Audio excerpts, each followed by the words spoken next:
મિત્રો, કેમ છો? આપ સૌ મજામાં હશો?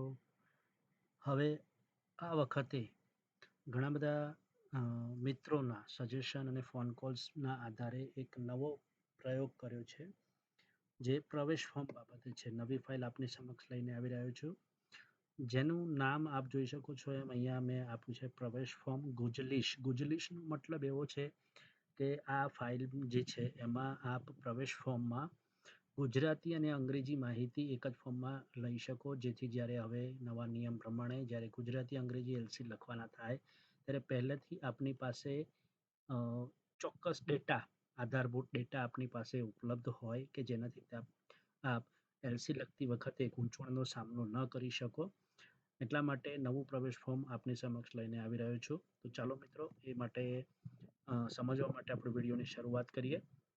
તો સૌપ્રથમ આપ જોઈ શકો છો એમ કે ડેટા પેજ ઉપર જઈ આપે પીળા કલરના સેલમાં જે વિગત માંગેલી છે, જેમ કે શાળાનું નામ, તાલુકો, જિલ્લો, ગામનું નામ વગેરે આપે દર્શાવી દેવાનું છે.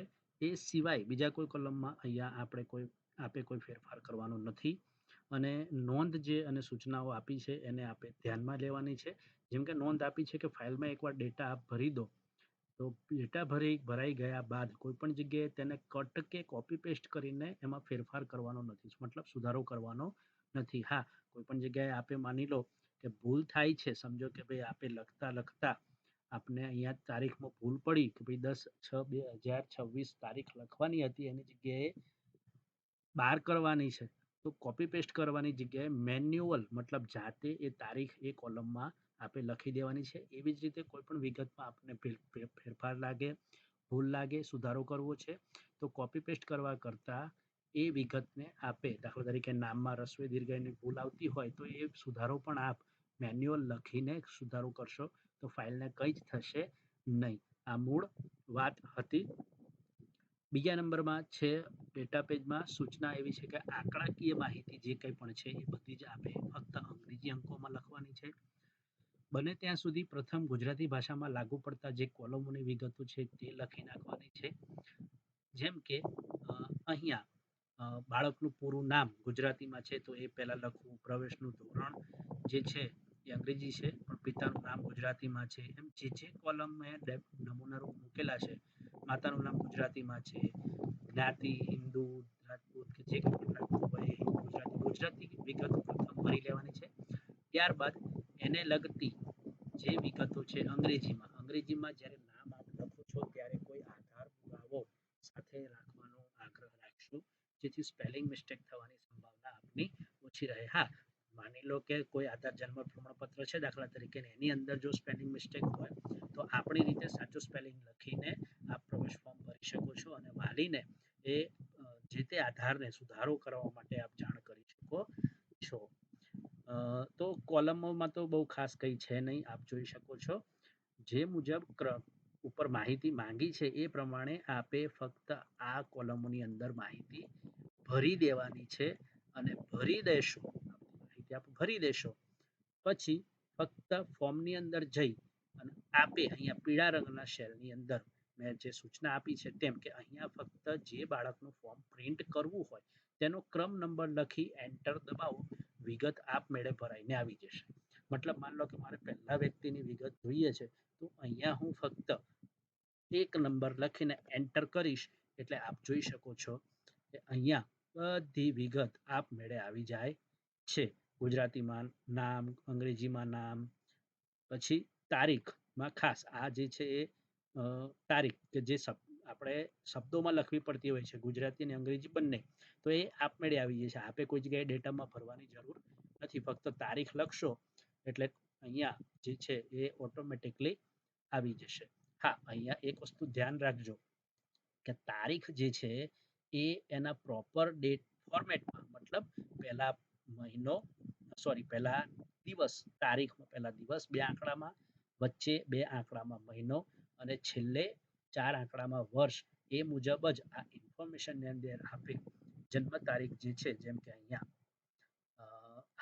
જન્મ તારીખ જે છે એ આપે એ ફોર્મેટ મુજબ જ ભરવાની રહેશે. હા, ઘણા કોમ્પ્યુટરની અંદર આપ જોશો આ ફોર્મેટમાં નહીં હોય, તો જો અહીંયા આજે નીચે જે જન્મ તારીખ સોરી નીચે જે સમય અને તારીખ આપને બતાવે છે આપના લેપટોપ કે પીસીની અંદર, ત્યાં એ ફોર્મેટમાં ન હોય તો નીચે ત્યાં સેટિંગમાં જઈ અને તેનો સુધારો કરી લેવાનો છે અને પ્રોપર એ પ્રમાણે અહીંયા ડેટ નાખશો તો જ ત્યાં ઓટોમેટિકલી શબ્દોમાં માહિતી ભરાશે. જો અહીંયા ભૂલ હશે ફોર્મેટમાં તો ત્યાં શબ્દોમાં માહિતી ભરાશે નહીં. હવે એ સેટિંગમાં જઈને કેવી રીતે સુધારો કરવો એ આપ યુટ્યુબ પર વિડીયો જોઈ શકો છો. સર્ચ કરીને આપ એ પ્રમાણે આપના લેપટોપ કે પીસીની સિસ્ટમ પ્રમાણે એનું સેટિંગ જોઈ અને એમાં સુધારો કરી શકો છો. તો વધુ તો કઈ ખાસ છે નહીં. ફોર્મ ઓટો પ્રિન્ટેડ છે અને એનો ઉપયોગ પણ સરસ રીતે આપ કરી શકો છો.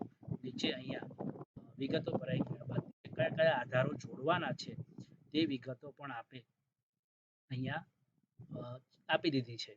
તો એ લઈ લેવાનું છે જ્યારે પ્રવેશ ફોર્મ આપણે ભરાવીએ છીએ ત્યારે. બીજી વસ્તુ અહીંયા સ્થળમાં મેં હાલ ગાબડ એટલે કે જે તે ગામનું નામ રાખ્યું છે. આપ ઈચ્છો તો આને કાઢી અને આપની શાળાનું નામ પણ ત્યાં લખી શકો છો. તારીખ પણ આપે જાતે મેન્યુઅલ લખવાની છે જે તે દિવસે જે પ્રિન્ટ કરો છો કયા દિવસે ફોર્મ ભરાય છે તે. અને બીજું કે અહીંયા જે જિલ્લા શિક્ષણ સમિતિ અરવલ્લી સંચાલિત એવું મેં લખ્યું છે એ આપે મેન્યુઅલ આપની રીતે નગર શિક્ષણ સમિતિ સંચાલિત હોય, જિલ્લો અલગ હોય તો આપની રીતે ત્યાં નવેસરથી લખી દેવાનું છે. એક જ વખત લખશો એટલે દરેક ફોર્મની અંદર પ્રિન્ટ ઓટોમેટિકલી આવી જશે. હા, ઘણી વખત આપને એવા પ્રશ્નો થાય કે મારે આ ફોર્મ પ્રિન્ટેડ મતલબ કોમ્પ્યુટરાઇઝ બનાવીને નથી કાઢવું પણ કોરું કાઢવું છે અને વાલી પાસેથી પેનથી ભરાવવું છે, બરાબર? તો એના માટે પણ આપણે ઓપ્શન ખુલ્લો રાખ્યો છે કે અહીંયા જે એક નંબર મેં લખ્યો છે તમારે કાઢી નાખવો છે વિગતો, તો અહીંયા વિગતો ડિલીટ કરવાની જરૂર નથી ફોર્મની અંદર. ફક્ત અહીંયાથી આ કોલમ સિલેક્ટ કરી જે નંબર લખેલો છે પીળા કલરના અક્ષરમાં એને સિલેક્ટ કરીને કીબોર્ડમાંથી ડિલીટ કી દબાવશો એટલે આપ જોઈ શકો છો કે ઓટોમેટિકલી આખું ફોર્મ અહીંયાથી એ કોરું થઈ જાય છે અને વિગતો આપ આપની રીતે હેન્ડ રાઇટિંગથી લખી શકો છો. શાળાનું નામ આપ અહીંયા સીધા નહીં લખી શકો, ડેટા પેજમાં લખશો અહીંયા એટલે ઓટોમેટિકલી ત્યાં આવી જશે. ત્યાર પછી બીજી વાત હતી કે આપેલ લિંક પરથી ફોન્ટ ડાઉનલોડ કરી ઇન્સ્ટોલ કરી ફાઇલનો ઉપયોગ કરવો, પછી જ ફાઇલનો ઉપયોગ કરવો. તો ફોન્ટ ઇન્સ્ટોલ કરવા માટે કઈ લિંકનો ઉપયોગ કરવો અને કેવી રીતે ડાઉનલોડ કરવા, તો અહીંયા મેં લખ્યું છે ફોન્ટ ડાઉનલોડ કરવા માટે અહીં ક્લિક કરો. જેવું આપ અહીંયા ક્લિક કરશો એમ આપ જોઈ શકો છો કે નવી વિન્ડો ક્રોમમાં ખુલી જશે જે આપે ડિફોલ્ટ બ્રાઉઝર આપેલું હશે તે. ત્યાં એ રીતે સીધું આ ફોન્ટ જે છે એ ઓપન થઈ જશે.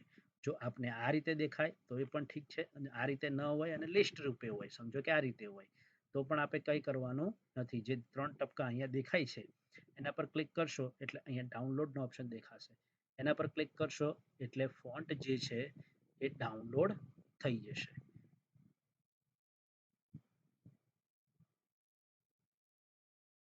અહીંયા આપ જોઈ શકો છો ફોન્ટ ડાઉનલોડ થવાની શરૂઆત થઈ ગઈ છે. ત્યાં સુધી આપણે બીજી વસ્તુ સમજીએ કે ફાઇલની અંદર અહીંયા ફોન્ટ ડાઉનલોડ કરવા માટે લિંક આપેલી છે અને અહીંયા આ ફાઇલનો ઉપયોગ કેવી રીતે કરવો છે આ જે માહિતી હાલ હું આપી રહ્યો છું એ વિડીયો આપ આ લિંકના માધ્યમથી જોઈ અને ફાઇલનો ઉપયોગ કરી શકો છો. તો અહીંયા આપણે જોઈ શકીએ છીએ કે ફોન્ટ ડાઉનલોડ થઈ ગયા છે. તો એ ડાઉનલોડ થયેલો અહીંયા બતાવશે. અહીંયા કર્સર રાખશો એટલે અહીંયા આપ જે બોક્સ ફોલ્ડરનું જે બોક્સ દેખાય છે એના પર ક્લિક કરશો એટલે ઓટોમેટિકલી નવું જ્યાં ડાઉનલોડ થઈને ફોન્ટ આવી ગયેલ છે ત્યાં દેખાશે. એને કંઈ જ કરવાનું નથી.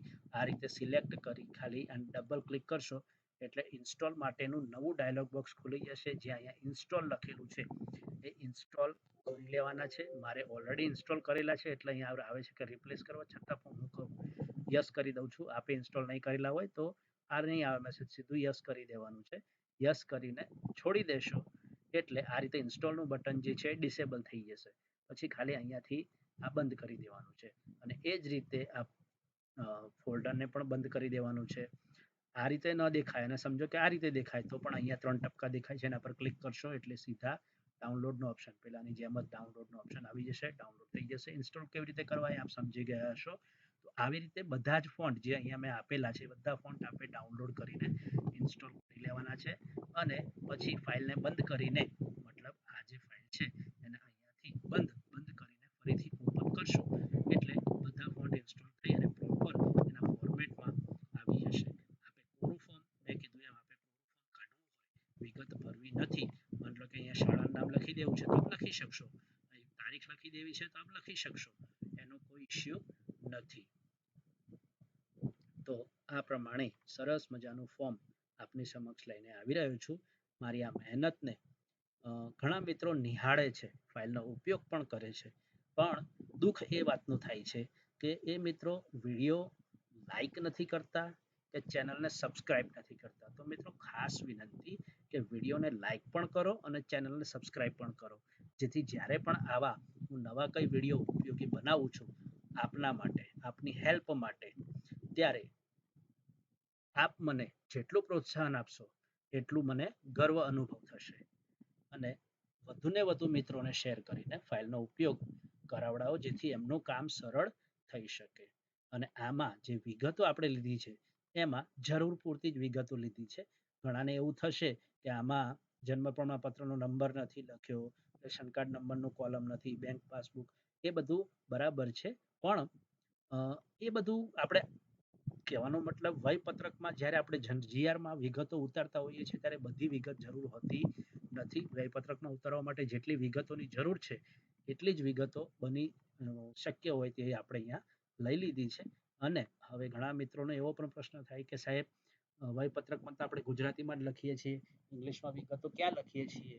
તો એના માટે એક રસ્તો મારા સજેશન પ્રમાણે કે જીઆરમાં જ્યારે આપ નામ લખો છો ત્યારે 1 કે 2 લાઈન વિદ્યાર્થી માટે આપ વાપરો જ છો, તો બીજી એક લાઈન છોડીને નીચે અંગ્રેજીની અંદર બીજી વિગતો પણ લખી દો. તો જ્યારે બાળક શાળા છોડીને જાય અને એને અંગ્રેજીમાં વિગતો પૂરી પાડવાની થાય તો એ વખતે આપની પાસે પૂરતા આધાર પુરાવા ન હોય અથવા તો પ્રવેશ ફોર્મ શોધવું ન હોય તો આપ સીધા જીઆરમાંથી પણ એ વિગતો મેળવીને એલસી સરળતાથી આપ લખી શકો છો. તો મિત્રો આભાર વિડીયોને નિહાળવા બદલ. અને મેં અગાઉ જણાવ્યું એમ વિડીયોને લાઈક જરૂર કરજો અને ચેનલને સબસ્ક્રાઈબ કરીને મિત્રોને શેર પણ કરજો. ખૂબ ખૂબ આભાર.